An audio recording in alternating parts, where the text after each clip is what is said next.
They will meet face to face. Vice President Kamala Harris and former President Donald Trump have both officially agreed to at least one debate before November's election.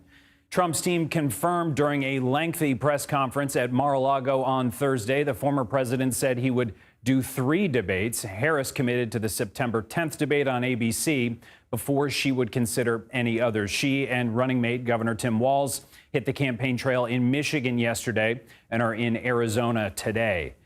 And new this morning, the White House says President Biden will join Harris for a joint campaign trip next week. It's the first since Biden's decision to drop out of the 2024 election. CBS News political correspondent Caitlin Huey-Burns joins us from West Palm Beach, Florida, with more. And let's start with yesterday. Trump held a press conference from Mar-a-Lago yesterday where he announced those debates he has agreed to. I want to play some of what he said. We'll talk about it on the other side. So we have September 4th, September 10th, and September 25th. We have spoken to the heads of the network, and it's all been confirmed. The other side has to agree to the terms. They may or may not agree. I don't know if they're going to agree. She hasn't done an interview. She can't do an interview. She's barely competent, and she can't do an interview. But I look forward to the debates because I think we have to set the record straight. All right, so clearly Trump is on the attack. What more can you tell us, though, about the debates that Trump has said he's committed to? And what is the Harris team saying about debating Trump?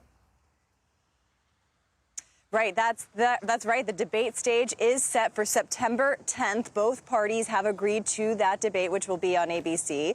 What's interesting here is that this press conference yesterday, which I attended, was an effort to kind of reset the campaign in light of all of the big movements in this campaign, especially Kamala Harris and Tim Walz now as the Democratic ticket.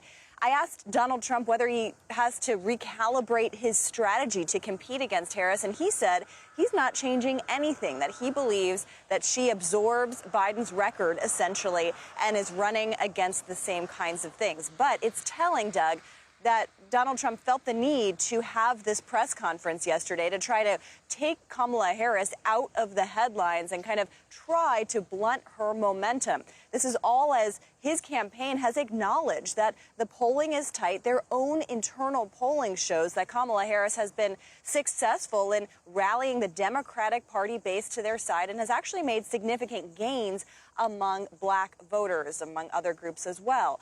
So this was an effort to reset the campaign here, but it's notable that he hasn't really been on the campaign trail this week at all, while Kamala Harris has been to various battleground states. It's a political strategy as old as time, changing the conversation and what we're talking about. And Caitlin, VP Harris collected an endorsement from United Auto Workers yesterday. We're going to listen to some of what she said about that.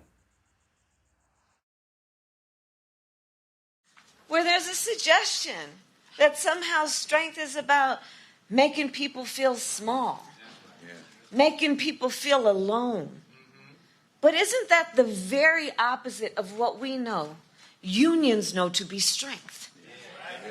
It's about the collective. It's about understanding no one should ever be made to fight alone. How major of an endorsement is this, Caitlin? And do you think, from what you're hearing, it could help her win Michigan? How does she feel about that?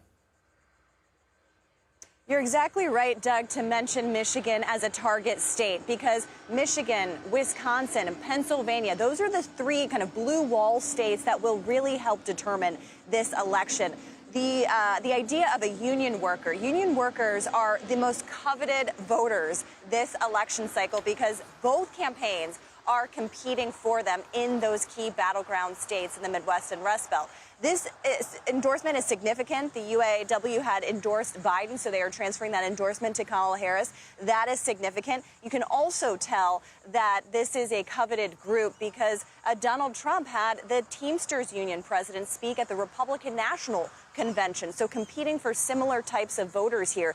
But there is a difference often between leadership at the union level and voters at the union level. So that is kind of the distinction that we'll be following over the next few months.